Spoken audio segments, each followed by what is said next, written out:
বিতাড়িত মরদুদ শয়তানের ওয়াসওয়াসা থেকে আল্লাহর কাছে পানা চাই। পরম করুণাময় আল্লাহ রাব্বুল আলামিনের নামে শুরু করছি। ইন্না ইয়াওমাল ফাসলি কানা মিকাতান ইয়াওমা ইউনফাখু ফিস-সূর يوم ينفخ في الصور فتأتون أفواجا وفتحت السماء فكانت أبوابا وسيرت الجبال فكانت سرابا সাদাকাল্লাহুল আযীম। ইন্না ইয়াওমাল ফাসলি কানা মিকাতা, নিঃসন্দেহে বিচারের দিনটি পূর্ব থেকেই নির্ধারিত হয়েই আছে। ইয়াওমা ইউনফাখু ফিস-সূরি ফাতা'তুনা আফওয়াজা, যেদিন সিংহায় ফুঁক দেওয়া হবে তখন তোমরা দলে দলে বেরিয়ে আসবে।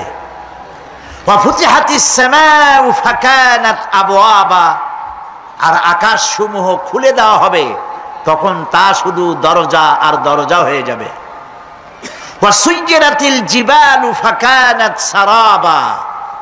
আর পাহাড় সমূহকে চালিয়ে দেওয়া হবে, ফলে তা মরীচিকায় পরিণত হয়ে যাবে।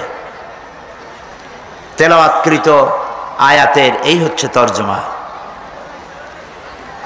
সূরা নাবা হচ্ছে, নবী করিম সাল্লাল্লাহু আলাইহি সাল্লাম বলেছেন, কেউ যদি দুনিয়ায় বেঁচে থাকা অবস্থায়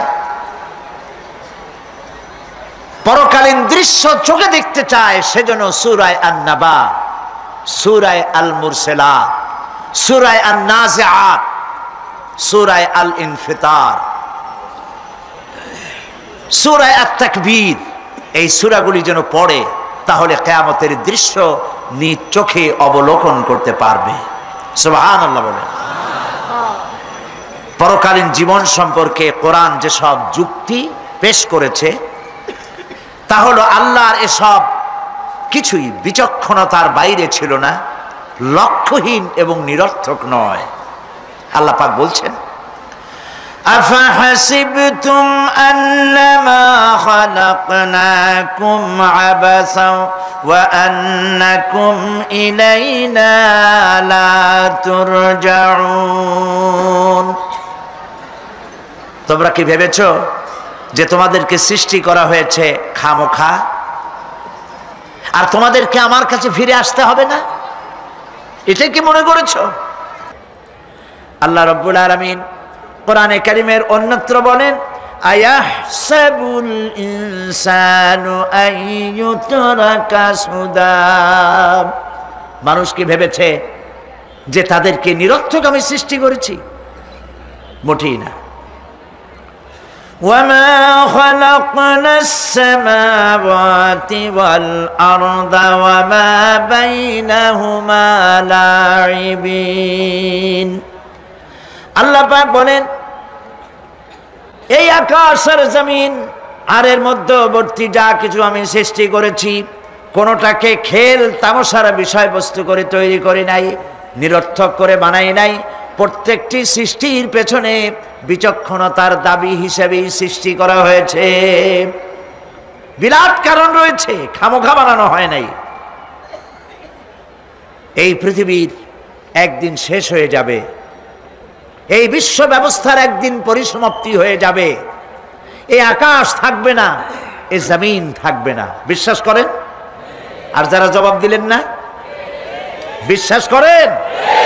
এই আকাশ, এই জমিন, এ মানব গোষ্ঠী কিছুই থাকবে না, একদিন সব শেষ হয়ে যাবে। বিশ্ব ব্যবস্থার পরিসমাপ্তি কিভাবে ঘটবে? কোরআনে কারীমে আল্লাহ রাব্বুল আলামিন পরিষ্কার করে বলে দিচ্ছেন। লক্ষ্য করো কেমনে এই পৃথিবীকে ধ্বংস করা হবে। আল্লাহ পাক কোন জিনিসকে গোপন রাখেন নাই, ওপেন সিক্রেট, সবগুলিকে খুলে খুলে আল্লাহ বয়ান করে দিয়েছেন।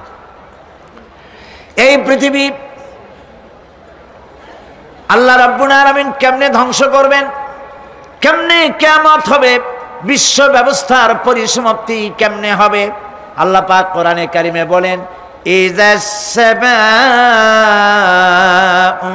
ফাতারাত ওয়া ইযাল কাওয়াকিবু তাসারাত ওয়া ইযাল বিহারু ফুজ্জিরাত ওয়া ইযাল কুবুরু বু'সিরাত।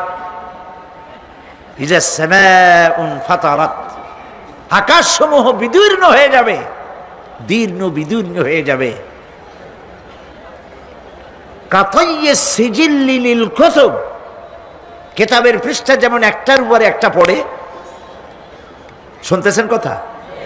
বইয়ের পাতা যেমন একটার উপরে একটা পড়ে, এভাবে উল্টাতে থাকলে অনুরূপভাবে আকাশসমূহ একটার পর একটা বইয়ের পাতার মতো পড়ে ভেঙ্গে চুরে চুরমার হয়ে যাবে। সুবহানাল্লাহ। ওয়াইদাল কাওয়াকিবু তাসারাত, সমস্ত তারকাগুলি বিক্ষিপ্ত হয়ে পড়তে থাকবে। তারকা, আপনারা কি মনে করেন নাকি যে তারকাগুলি আতশবাজি যেমন ফুটকে ফুটকে ওঠে, ওই রকম কতগুলি ছিটকে ছিটকে পড়বে, চোখে দেখা যাবে, মাটির সাথে কিছুই পড়বে না, এরকম মনে করেন নাকি? তারকা সম্পর্কে আপনাদের ধারণা কি?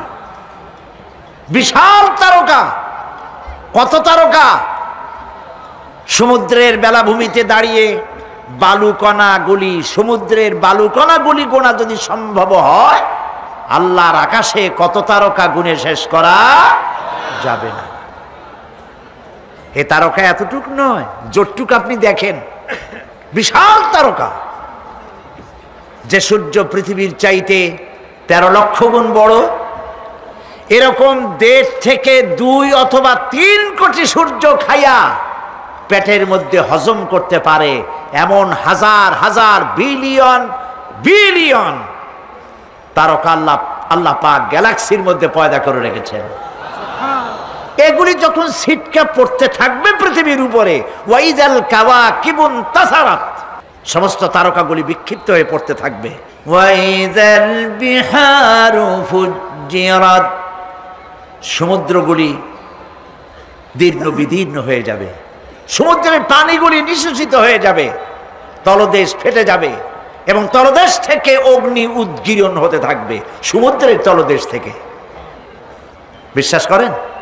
এই মাটির মধ্যে আছে না আগুন, পাথর পোড়াইয়া আলকাত্রার মতো লাভা বানাই দিতে পারে এমন প্রচন্ড উত্তপ্ত আগুন রয়েছে মাটির ভেতরে। সমুদ্রের পানিসমূহ নিঃশেষিত হয়ে যাবে, দীর্ণ বিদীর্ণ হবে, সেখানে আগুন জ্বলতে থাকবে। কি ভয়াবহ দৃশ্য হবে! আর কবরের মধ্যে যা কিছু আছে কবরগুলি তা উদ্গীরণ করে দেবে।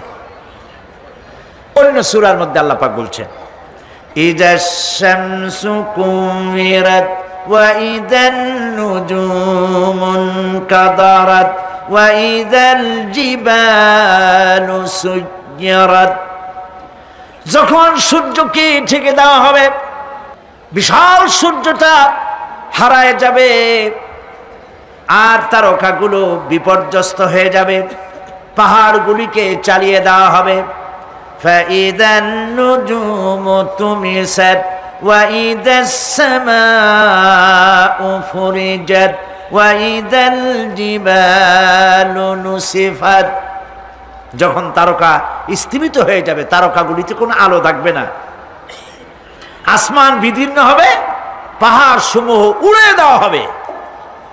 সুবহানাল্লাহ। পাহাড়গুলি উড়ায় দেওয়া হবে। অবস্থা লক্ষ্য করেন, আকাশ ভেঙে ভেঙে পড়তেছে, তারকাগুলি বিক্ষিপ্ত হয়ে পড়তেছে, সব সমুদ্রের পানি শেষ হয়ে গিয়েছে, সমুদ্রের তলদেশ ফেটে ফেটে অগ্নি উদ্গীরণ করে দিচ্ছে, সূর্য ঢাকা পড়ে গেছে। মহান আল্লাহ রাব্বুল আলামিন বলেন, শুধু সূর্য ঢাকা পড়বে না, মানুষেরা দেখতে পাবে। ফাইদা বারিকাল বাসারু ওয়া খাসাফাল কমারু ওয়া জুমিআশ শামসু ওয়াল কমার। যখন চক্ষু বিস্ফারিত হবে, মানুষের চোখগুলি ছানা বড় হয়ে যাবে।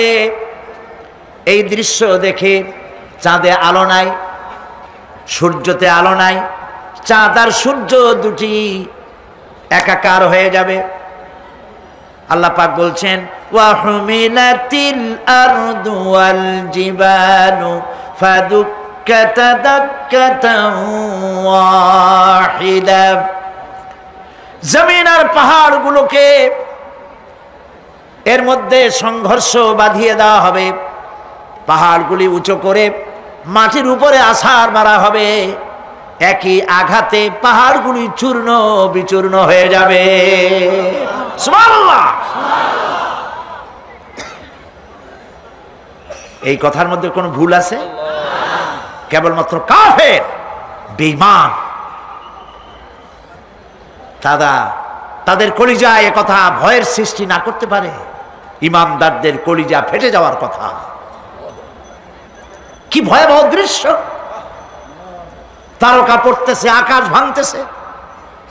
খালি রাশিয়ার একটা রকেট বহু বছর পর্যন্ত মহাশূন্যে উঠতেছিল। একদিন পত্রপত্রিকায় দেখতে পেলাম ওইটা ভাঙে পড়বে, ওইটার মেয়াদ শেষ হয়ে গেছে, ভাঙে পড়বে। বিশ্ব মহাচিন্তায় পড়ে গেল কোন দেশে পড়বে। যদি কোনো দেশের উপরে পড়ে সে দেশ শেষ হয়ে যাবে, বিল্ডিং, মানুষ, স্থাপনা সব চূর্ণ বিচূর্ণ হয়ে যাবে। ভয়তে অস্থির। রাশিয়ার বিজ্ঞানীরা চেষ্টা করলো সেটাকে সরাইয়া কোনো জমিনে যাতে না পড়ে মহাসমুদ্রে ভালাবার জন্য চেষ্টা করতে লাগলো। মনে আছে ঘটনা আপনাদের? পত্রপত্রিকা যারা পড়ে মনে থাকারই কথা। রাশিয়ার একটা রকেট, এটার কত বড় হবে, ওইটা ভেঙে চুরে পড়বে, সে ভয়তে দুনিয়া অস্থির। আর আল্লাহ পাক বলছেন এতে কোনো সন্দেহ নাই, আকাশ একটার পর একটা ভেঙে চুরে চুরমার হয়ে পড়তে থাকবে, তারকাসমূহ বিক্ষিপ্ত হয়ে পড়বে, দরিয়া দীর্ণ বিদীর্ণ হয়ে যাবে, চন্দ্র আর সূর্য ধাক্কা লেগে একাকার হয়ে যাবে। চাঁদে আলো নাই, সূর্যে আলো নাই, অন্ধকার এক বিভীষিকাময় পূর্ণ হয়ে যাবে গোটা বিশ্ব। পাহাড়গুলো উঁচু করে মাটির উপরে আছাড় মারা হবে, এক ধাক্কায় পাহাড়গুলো ভেঙে চুরে চুরমার হয়ে যাবে। সুবহানাল্লাহ। এই অবস্থা যখন, এই ভয়ঙ্কর পরিস্থিতি যারা লক্ষ্য করবে, আল্লাহ রাব্বুল আলামিন বলেন মানুষেরা ভয় অস্থির হয়ে দৌড়াদৌড়ি আরম্ভ করবে। ইয়াকুলুল ইনসানু ইয়াউমাইদিন আইনাল মাফার। মানুষেরা পাগলের মতো শুধু দৌড়াদৌড়ি করবে আর বলবে পালাবো কোথায়, ভাগবো কোথায়, কোথায় যাব? আল্লাহ রাব্বুল আলামিন জবাবে বলেন কাল্লা লা ওয়াজারাইলা রাব্বিকা ইয়াউমাইদিনিল মুস্তাকার। কখনই নয়, ভাগবার জায়গা নাই, পালাবার জায়গা নাই। আল্লাহ রাব্বুল আলামিনের আশ্রয় ছাড়া কোনো আশ্রয় নাই। এই বিভীষিকাময় দৃশ্য হয়ে যাবে, সব মরে যাবে, কেউ বাঁচবে না।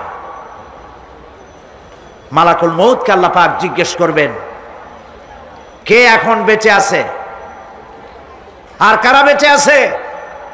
তিনি বলবেন হযরতে জিবরাইল, হযরতে মিকাইল, হযরতে ইসরাফিল। আল্লাহ পাক নির্দেশ করবেন এদের জান কবজ করো। ইসরাফিল, মিকাইল জান কবজ হবে। হযরতে জিবরাইল আমিন শাদীদুল কুওয়া, প্রচন্ড ক্ষমতা আল্লাহ তাকে দান করেছেন। সুবহানাল্লাহ বলেন। দুনিয়ার সব নবীদের কাছে বাণী বহন করে নিয়ে আসছেন পূর্ণ অথেন্টিসিটির সাথে। সুবহানাল্লাহ। আল্লাহ পাক যাকে বলেছেন রূহুল আমিন।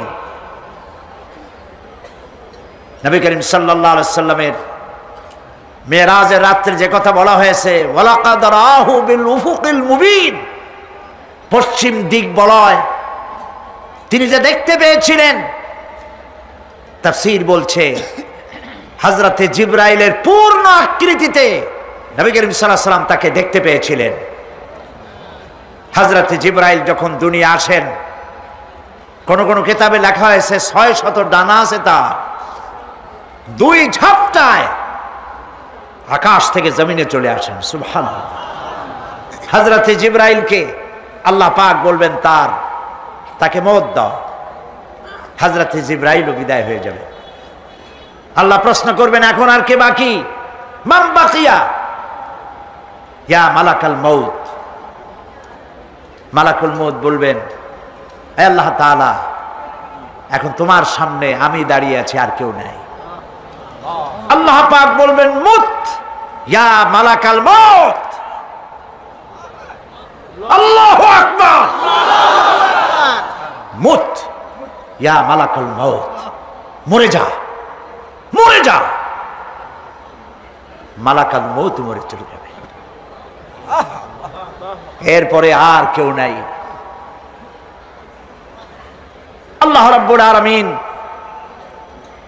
এই অবস্থায় কত বছর কত কাল চলে যাবে আল্লাহ পাক ভালো জানেন, কেউ নাই।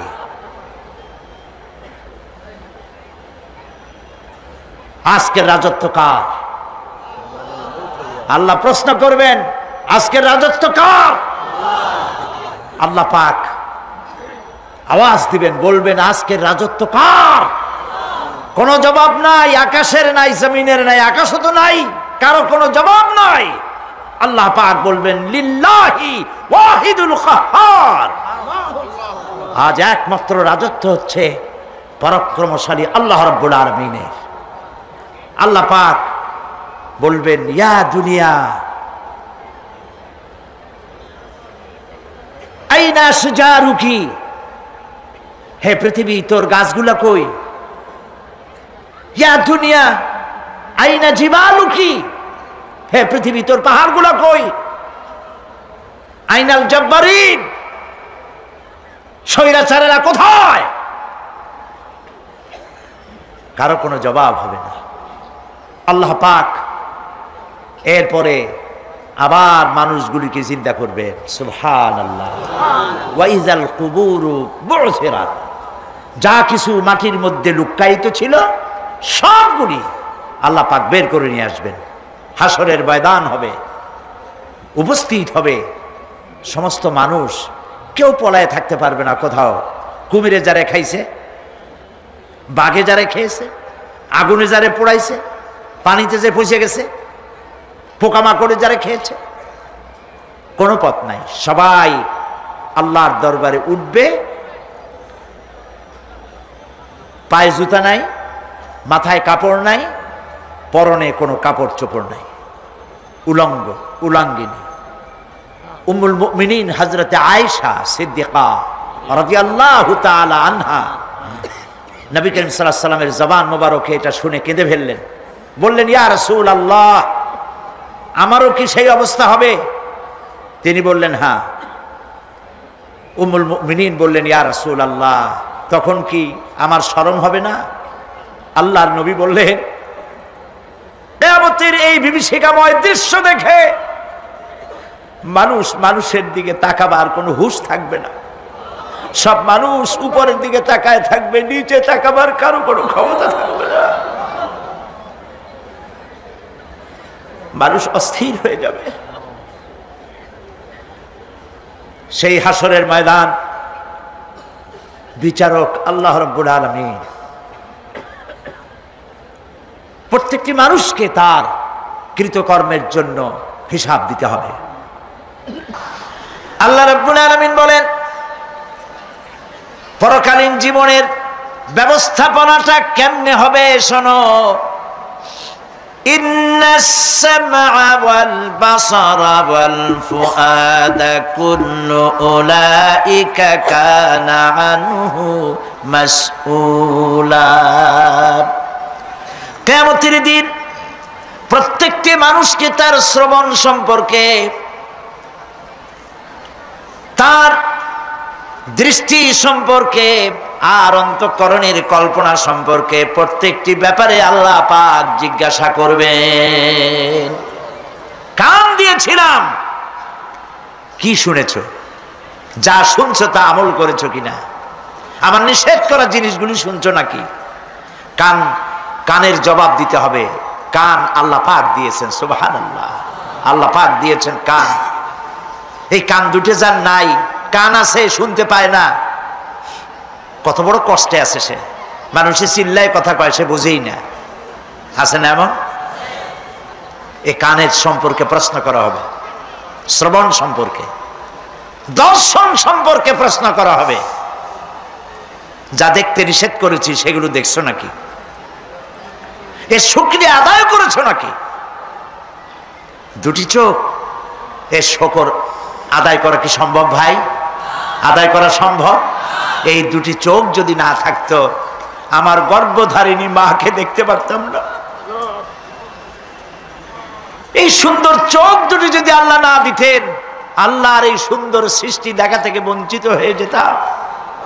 আল্লাহকে বলি, মনিব, হে বিশাল আকাশের মালিক, তুমি দয়া করে না চাইতে আমাদের শরীরে যা দিছো নিয়ামত, মৃত্যুর আগে ছিনায় নিও না। দুটি চোখের শকর আদায় করতে পারবো না।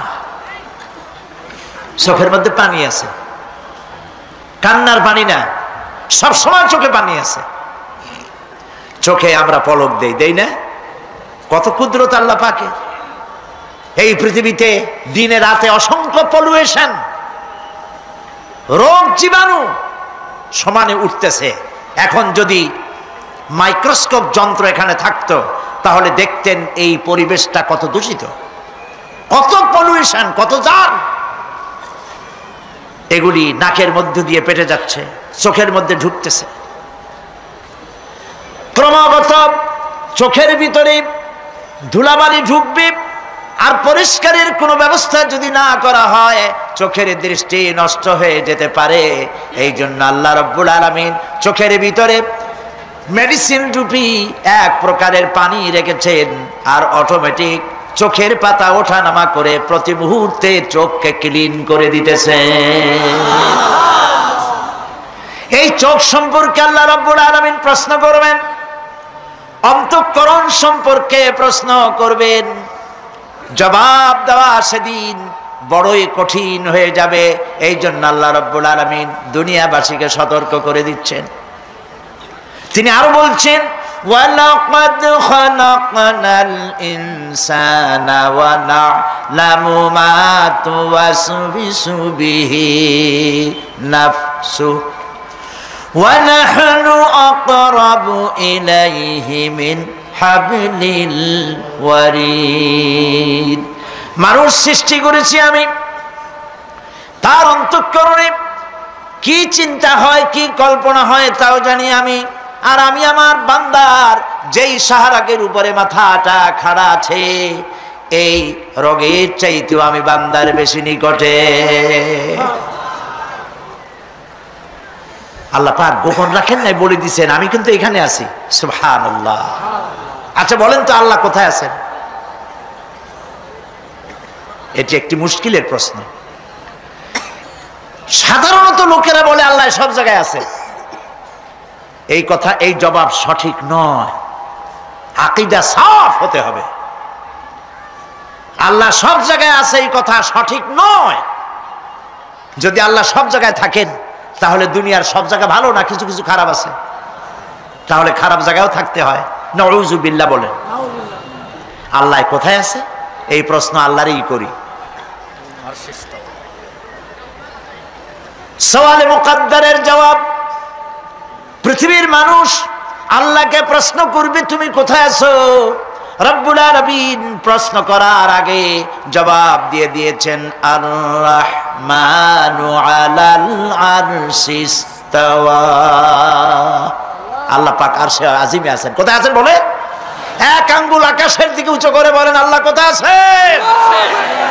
আরশে আজিমে আছেন। সুবহানাল্লাহ।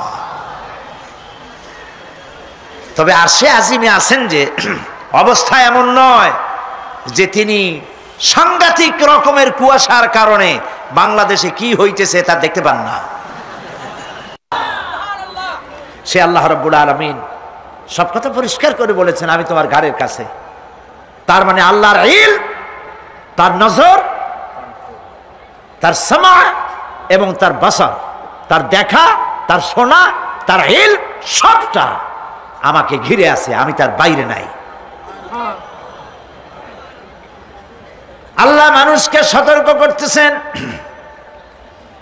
মা ইয়ালফিযু মিন কাওলিন ইল্লা লাদাইহি রাকীবুন আতীদ। মানুষ এমন কোনো কথা বলে না যা আমার ফেরেশতারা রেকর্ড করে না রাখে। যা করো তাও লেখা হয়, যা বলো তাও লেখা হয়ে যায়। দুনিয়ায় গোয়েন্দা বিভাগ আছে, আমার দেশে গোয়েন্দা বিভাগ আছে না?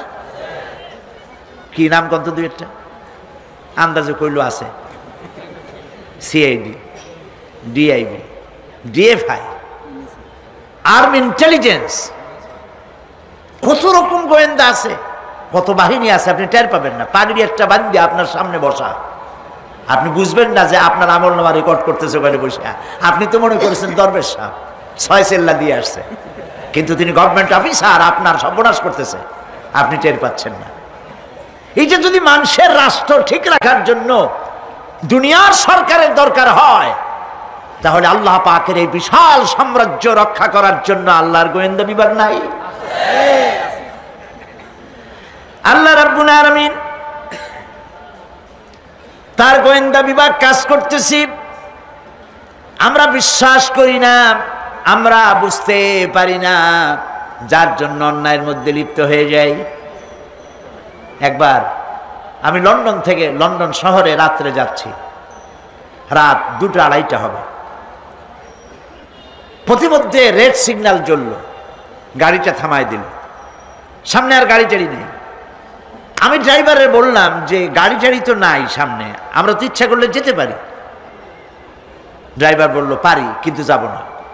কেন যাবেন না? বলল যে এই সিগন্যালের সাথে ক্যামেরা আছে, অটোমেটিক ক্যামেরা। আমি যদি এখান থেকে এটাকে ক্রস করি, তাহলে আগামীকাল কোর্ট থেকে আমার নামে চিঠি আসবে।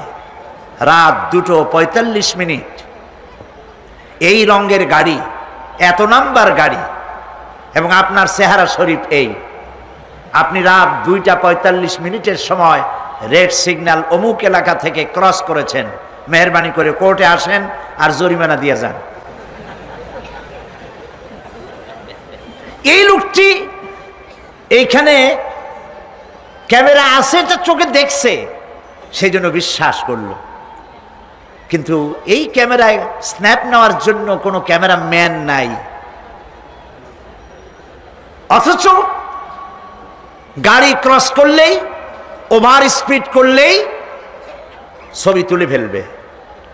এই বুদ্ধিটা কে দিছেন? যিনি এই বুদ্ধিটা দিলেন, তার কাছে এমন কোনো বুদ্ধি নাই যে আপনার আমার অনবরত অটোমেটিক ক্যামেরা দিয়ে জীবনের সব কিছু আমাদের ধরে রাখে, এরকম কোনো ক্যামেরা থাকতে পারে না?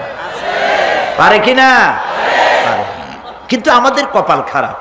ওই যে সিগারেটের প্যাকেটে লেখা আছে সংবিধিবদ্ধ সতর্কীকরণ, ধূমপান স্বাস্থ্যের জন্য ক্ষতিকর।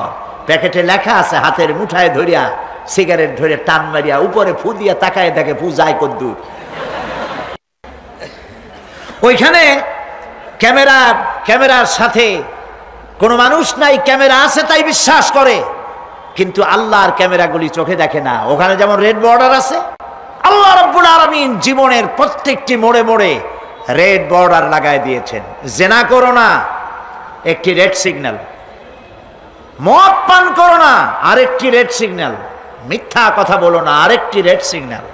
অহংকার করো না, আরেকটি রেড সিগন্যাল। বউকে বেপর্দা করো না, আরেকটি রেড সিগন্যাল। সুদ খেও না, ঘুষ খেও না, আরেকটি রেড সিগন্যাল। অসংখ্য রেড সিগন্যাল দিয়ে আল্লাহ পাক বলছেন তিলকা হুদুদুল্লাহ, এই হচ্ছে আল্লাহর বর্ডার, ফালা তাতাদুহা, অতএব আল্লাহর বর্ডারকে ক্রস করো না। কে নিষেধ করেছেন? কে নিষেধ করেছেন? মানুষেরা বিশ্বাস করে না। আল্লাহ রাব্বুল আলামিন কোরআনে কারীমের মধ্যে বলছেন ইয়ালামু খাইনাতাল আ'য়ুনি ওয়া মা তুখফিস সুদূর। তোমার কথাগুলি রেকর্ড হয়, তোমার কাজগুলি রেকর্ড হয়, এমনকি তোমার মনের ভিতরে যে কল্পনা হয় সেগুলো রেকর্ড হয়।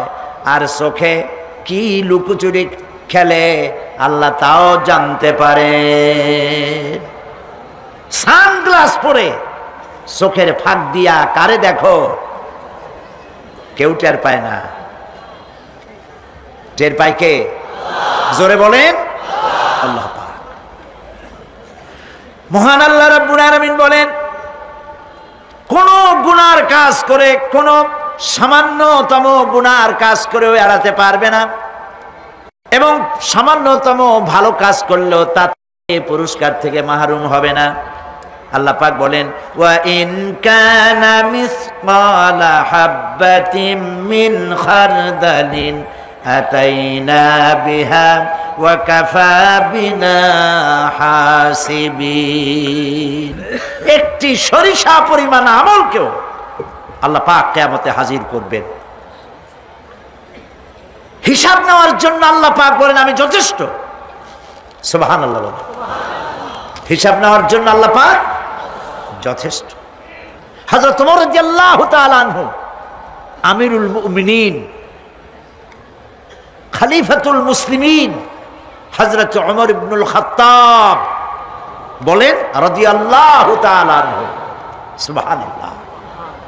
কোথা থেকে আল্লাহ কোথায় নিয়ে গেছেন? নবীর হত্যা করতে আসছিলেন, আর আল্লাহ তারে কোথায় নিয়ে গেছেন? সুবহানাল্লাহ। নবীজি বলেছেন, লা নাবিয়্যা বা'দি ওয়ালা রাসূলা, আমার পরে নবীও হবে না, রাসূল হবে না। যদি কেউ নবী বা রাসূল হইতো, কে হইতো? ওমরে আল্লাহ নবী বানাই দিতেন। সুবহানাল্লাহ। সেই ওমরের কতটুকু জানি আমরা? অনেক কিছুই জানি না। হযরত ওমর রাদিয়াল্লাহু তাআলা আনহু অন্ধকার রাত্রে একদিকে যাচ্ছিলেন, পেছনে কিছু লোক ছিল। হঠাৎ করে তিনি প্রশ্ন করলেন, আচ্ছা তোমাদের মধ্যে কেউ কি বলতে পারো কোরআনে কারীমের মধ্যে সব থেকে হতাশা ব্যঞ্জক আয়াত কোনটি? অন্ধকারের ভেতরে একজনে জবাব দিলেন, ফামান ইয়া'মাল মিসকালা যাররাতিন খায়রান ইয়ারাহ ওয়া মান ইয়া'মাল মিসকালা যাররাতিন শাররান ইয়ারাহ। এর অর্থ হলো, যদি কেউ যারা পরিমাণ, সরিষা পরিমাণ ভালো কাজ করে কিয়ামতে সেটা দেখতে পাবে, আর যদি সামান্য সরিষা পরিমাণ গুনার কাজও করে, খারাপ কাজ করে, সেটা দেখতে পাবে। এই আয়াতটি যখন নাজিল হয়, এই সূরা যখন নাজিল হয়, হযরতে আবু সাঈদ খুদরি রাদিয়াল্লাহু তাআলা আনহু তিনি রাসূলুল্লাহকে প্রশ্ন করলেন, ইয়া রাসূলুল্লাহ, আল্লাহ যে আয়াত নাজিল করলেন, কিয়ামতের দিন আমি কি আমার এমনকি ছোট্ট পাপও কি দেখতে পাবো? আল্লাহর নবী বললেন, আল্লাহ বলেছেন অবশ্যই দেখতে পাবা। হযরতে আবু সাঈদ খুদরি রাদিয়াল্লাহু তাআলা আনহু চিৎকার করে কেঁদে উঠলেন, বললেন, তাহলে তো আমি মরেই যাব। আমার ছোট্ট পাপটাও যদি আমি দেখি কিয়ামতে, আমি তো মরে যাব।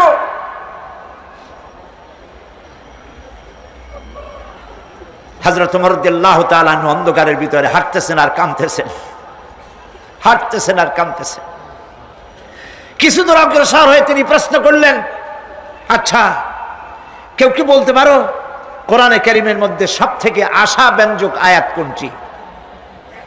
পেছন থেকে অন্ধকারের ভেতর থেকে আওয়াজ এলো, লা তাকনাতু মির রাহমাতিল্লাহ, আল্লাহর রহমত থেকে, দয়া থেকে নিরাশ হয়ে যেও না, হতাশ হয়ে যেও না। হযরত ওমর কাঁদতে কাঁদতে জিজ্ঞেস করলেন, তোমাদের মধ্যে আব্দুল্লাহ ইবনে মাসউদ আছে নাকি? হযরত আব্দুল্লাহ ইবনে মাসউদ বললেন, আমি তো বললাম, আমি জবাব দিলাম। সুবহানাল্লাহ। রাইসুল মুফাসসিরিন হযরত আব্দুল্লাহ ইবনে মাসউদ রাদিয়াল্লাহু তাআলা আনহু, তার পা খুব ছোট ছিল। হাদিস শরীফে এসেছে, সাহাবীরা তার পা দেখে একটু মুস্কি মুস্কি হাঁটতেছিল, এত ছোট পা। নবী করিম সাল্লাল্লাহু আলাইহি ওয়াসাল্লাম বললেন, আব্দুল্লাহ ইবনে মাসউদের পা ছোট দেখে হেসো না, কিয়ামতের দিন আব্দুল্লাহ ইবনে মাসউদের ছোট্ট পাটা উহুদ পাহাড়ের চাইতে ওজন বেশি হয়ে যাবে। সুবহানাল্লাহ, সুবহানাল্লাহ। প্রিয় ভাই সব, এই হচ্ছে নবী করিম সাল্লাল্লাহু আলাইহি ওয়াসাল্লাম। তিনি মানুষের সামনে এসব কথাগুলি পরিষ্কার করে বলে দিয়েছেন। সেদিন কোনো উপায় থাকবে না, সেই কিয়ামতের মাঠ। واتقوا يوما لا تجزي نفس عن نفس شيئا ولا يقبل منها شفاعة ولا يؤخذ منها عدل ولا هم ينصرون। সেদিন কেউ কারো সাহায্যে এগিয়ে আসবে না। প্রিয় ভাই সব, অসহায়, এর ইংরেজি হচ্ছে হেল্পলেস। এই পৃথিবীতে আক্ষরিক অর্থে কোনো মানুষ হেল্পলেস হয় না, অসহায় হয় না।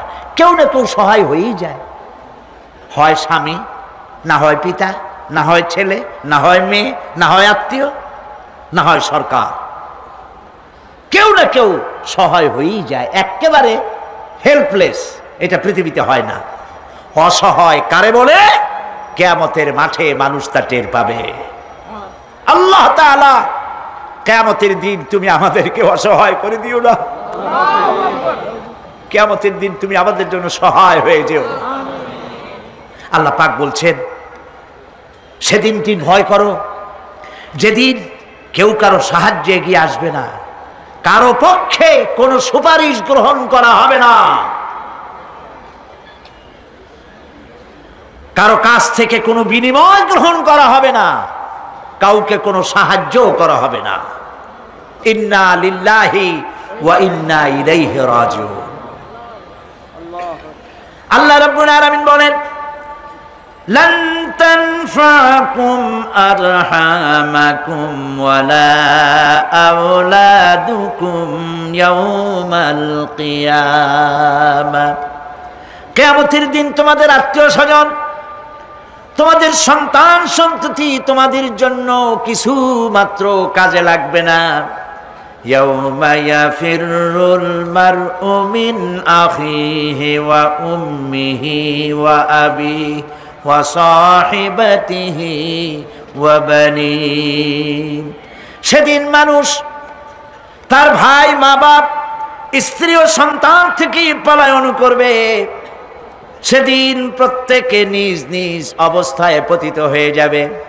পিতা তার সন্তানকে পরিচয় দেবে না, মা তার সন্তানকে চিনবে না, সন্তান তার মাকে চিনবে না। মানুষগুলি দৌড়াতে থাকবে, পালাতে থাকবে, কেউ কারো সাহায্য সেদিন করতে পারবে না। আমার প্রিয় ভাইয়েরা, সেই কিয়ামতে আল্লাহ পাক আমলনামা আল্লাহর আদালতে মানুষের সামনে পেশ করা হবে। পার্থিব জীবনে মানুষ যা কিছু করেছে কোনো জিনিস লুকায় রাখতে পারবে না, সব প্রকাশ পেয়ে যাবে। কিয়ামতের পূর্বেই আল্লাহ রাব্বুল আলামিন সব কিছুকে রেকর্ড করে রেখেছেন। আবারও বলছি, আল্লাহ পাক কোনো কিছু গোপন রাখেন নাই। কিভাবে রেকর্ড করছেন? وَكُلَّ إِنسَانٍ أَلْزَمْنَاهُ طَائِرَهُ فِي عُنُقِهِ وَنُخْرِجُ لَهُ يَوْمَ الْقِيَامَةِ كِتَابًا يَلْقَاهُ مَنشُورًا। প্রত্যেকের ভালো মন্দ কর্মলিপি আমি তার গলায় ঝুলাই দিছি। আমি তার জন্য কিয়ামতের দিন একটি কিতাব ওপেন করে দেব, গলায় ঝুলানো আছে। আজ বিজ্ঞানীরা আবিষ্কার করেছে মানুষের শরীরের মধ্যে ডিএনএ এর কথা। এই ডিএনএ এর মধ্যে সে কেমন হবে, তার প্রজ্ঞা, তার মেধা ইত্যাদি সব কিছু ওর মধ্যে ডিএনএ এর ভিতরে বিজ্ঞানীরা খুঁজে পাচ্ছে। আল্লাহ পাক মানুষের গলায় একটা টেপ রেকর্ডার লাগাই দিয়েছেন। সুবহানাল্লাহ বলেন। সেই টেপ রেকর্ড আমার এই যে বক্তৃতা ভিডিওতে ধারণ করা হচ্ছে, টেপে ধারণ করা হচ্ছে। এই বুদ্ধিগুলি কে দিছে? আরে ভাই কথা বলবেন তো আল্লাহর নাম জোরে না। এ বুদ্ধি কে দিয়েছেন? যে আল্লাহ বুদ্ধি দিয়ে আপনার আমার কথা রেকর্ড করাইতে পারে সে আল্লাহ পাক আপনাদের আমার সাথে অদৃশ্য একটি টেপ রেকর্ড গলার মধ্যে ঝুলায় রাখছেন। এটা বিশ্বাস করবেন না? কিয়ামতের দিন এই রেকর্ড তার সামনে আল্লাহ পাক বলেন একটা কিতাব ওপেন করে দেব, তারপরে বলা হবে ইকরা কিতাবাকা কাফা বিনাফসিকাল ইয়াউমা আলাইকা হাসিবা। তাকে বলা হবে নিজের কর্মলিপি পড়ে দেখো, আজ তুমি নিজেই নিজের হিসাবের জন্য যথেষ্ট। পড়ো। কোথায় যাবা? জাহান্নামে যাবা না বেহেশতে যাবা? তুমি নিজেই তোমার হিসাব করার জন্য যথেষ্ট। সুবহানাল্লাহ। সেদিন কোনো সাহায্যকারী পাওয়া যাবে না, ওকালতি করার জন্য কাউকে পাওয়া যাবে না। বিশ্বাস করুন, বিশ্বাস করুন, কোন পীর সাহেব, কোন খাজা বাবা কিয়ামতের দিন আপনার আমার উপকারে আসবে না, আসবে না, আসবে না।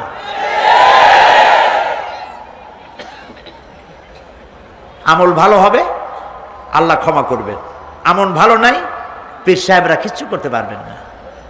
কেউ কেউ মনে করেন পীর সাহেব আমার সুপারিশ করবেন, কিয়ামতের দিন আপনারাই দেখবেন ওনাদের সুপারিশ কে করে। কিয়ামতের দিন আল্লাহ পাক আরো পরিষ্কার করে বলছেন লান তানফাকুম আরহামুকুম ওয়ালা আওলাদুকুম ইয়াউমাল কিয়ামা। কিয়ামতের দিন সন্তান সন্ততি আর সম্পদ কোনো কাজে লাগবে না, এগুলি কোনো উপকার হবে না মানুষের জন্য। আর সেখানে উৎকোচেরও কোনো কারবার চলবে না। এই পৃথিবীতে উৎকোচ দিয়ে অনেক কাম করা যায়, কিন্তু কিয়ামতে চলবে না। আল ইয়াউমা লা ইয়ানফাউ মালুন ওয়ালা বানুন। সুবহানাল্লাহ, সুবহানাল্লাহ। যেখানে কিয়ামতের দিন ধন সন্তান সন্ততি কোনো কাজে লাগবে না। নবী করিম সাল্লাল্লাহু আলাইহি সাল্লাম জাদুকর ছিলেন না, নাউযুবিল্লাহ। তিনি সাহের ছিলেন না, তিনি কাহেন ছিলেন না, তিনি শায়ের ছিলেন না, কবি নন, জাদুকর নন, গণক নন। তিনি জাদু করে, মেসমেরিজম করে, হিপনোটাইজ করে মানুষকে পথে আনেন নাই, মানব গোষ্ঠীকে পথে এনেছিলেন যা দিয়ে, সেটা হলো কোরআন শরীফ। সেটার নাম কি? এইটা দিয়েই নবী করিম সাল্লাল্লাহু আলাইহি সাল্লাম গোটা জাতিকে আকৃষ্ট করতে সক্ষম হয়েছিলেন এই কোরআন দিয়ে। কাফেররা এটা বুঝেছিল। প্রথমে তো মনে করেছে মুহাম্মদ সাল্লাল্লাহু আলাইহি সাল্লাম কোত্থেকে এগুলি পায়টায়, নানা রকমের চিন্তা ভাবনা করেছে, জেনে শিখায় নাকি, কেমনে পায়, বহুত চিন্তা ভাবনা করেছে। আর তারা দেখলো যে কোরআনের কাছে আসলেই মানুষ হেদায়েত হয়, এখন ঠেকানো যায় কেমনে। সেই জন্য তারা বহুত চেষ্টা করেছে, এমনকি কোরআন যাতে মানুষে শুনতে না পারে সেজন্য তারা আইনও পাশ করেছিল। কোরআন শুনতে যাতে মানুষ কোরআন শুনতে না আসে সেজন্য যে আইনটা পাশ করলো তারা, ওইটা আল্লাহ পাক কোরআন শরীফের মধ্যে উঠায় দিয়েছেন যাতে করে পৃথিবীর মানুষেরা বোঝে যে কোরআনের আলোচনায়, কোরআন শোনায় বাধা নতুন কিছু নয়, আগেও ছিল। কি সিদ্ধান্ত তারা নিয়েছিল? আল্লাহ রাব্বুল আলামিন কোরআনে কারিমে কাফেরদের সিদ্ধান্তকে কোট করে দিলেন যাতে করে দুনিয়ার মানুষ বুঝতে পারে।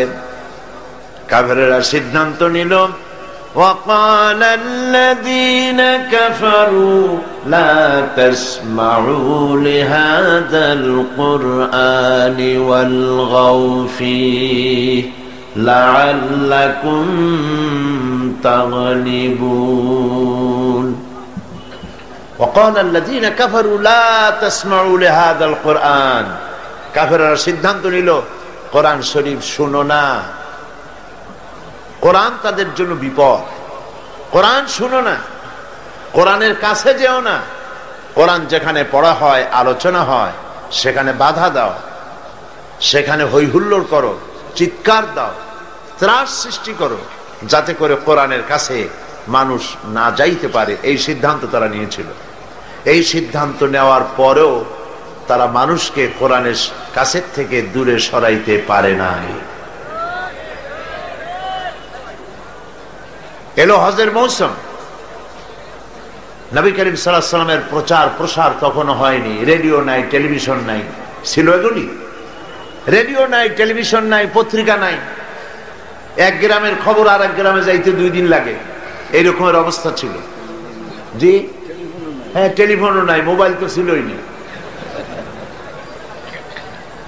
এই খবরগুলি মুহাম্মদ সাল্লাল্লাহু আলাইহি ওয়াসাল্লাম আল্লাহর নবী এবং তার কাছে কোরআন আসছে, এই খবরটা কেমনে পৌঁছাবে? হজের সময় লোকজন আসলো, বিভিন্ন জায়গা থেকে, বিভিন্ন দেশ থেকে লোকেরা আসছে। দেখেন প্রচারের কায়দাটা কি।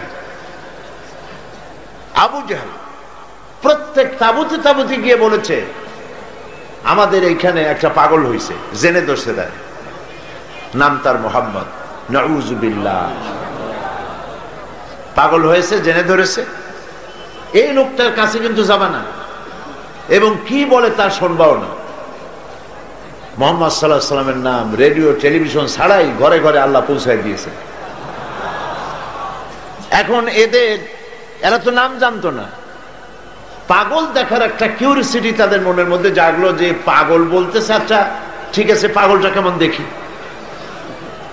বলা হয়েছে, ওই যে দেখা যায় লোকটা কি যেন পড়তেছে, কাছে যাবা না, শুনবা না।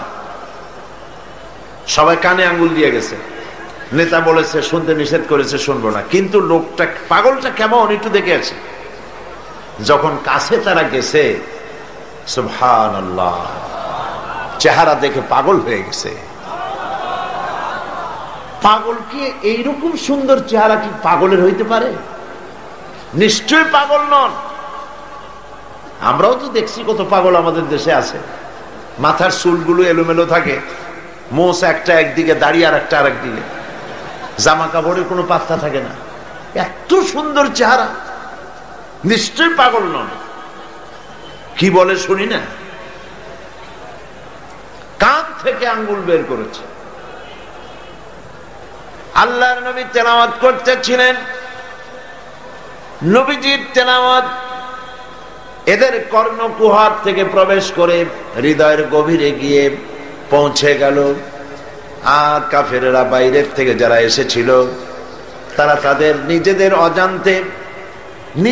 অজান্তে মুখ থেকে বেরিয়ে গেল, লা ইলাহা ইল্লাল্লাহু মুহাম্মাদুর রাসূলুল্লাহ। কোরআনে কারীমের বাধা যত দিতে চাইল, কোরআন ততই উদ্ভাসিত হতে থাকলো। এটা বাধা দিয়ে বন্ধ করা যায় না, কারণ জিনিসটা হচ্ছে আল্লাহ পাকের। এ কোরআন কার? আল্লাহ পাকের। মহান আল্লাহ রাব্বুল আলামিন কোরআনে কারীমের মধ্যে বলেছেন, ইউরিদুনা লিয়ুতফিউ নূরাল্লাহি বিআফওয়াহিহিম ওয়াল্লাহু মুতিম্মু নূরিহি ওয়ালাউ কারিহাল কাফিরুন। ওরা চায় মুখের ফু দিয়ে, কাফিররা চায় মুখের ফু দিয়ে আমার আলোকে, আমার দ্বীনকে নির্বাপিত করে দেবে, মিটায় দেবে দুনিয়া থেকে। আল্লাহ পাক বলেন, আমি আমার দ্বীনকে, আমার নূরকে পূর্ণতা দান করব, তাতে কাফের বেঈমানদের মনের মধ্যে যত অসহনীয় হোক। সুপ্রিয় দর্শক, কত সুন্দর করে তিনি আমাদেরকে আল্লাহর কথা স্মরণ করালেন। আসুন আমরা সবাই অন্তর দিয়ে আল্লাহর দিকে ফিরে আসি। এই বার্তাটি ছড়িয়ে দিন, অন্যকে নেকির পথে ডাকুন। সবাইকে আল্লাহ হেফাজত করুন। আমিন। আসসালামু আলাইকুম ওয়া রাহমাতুল্লাহ।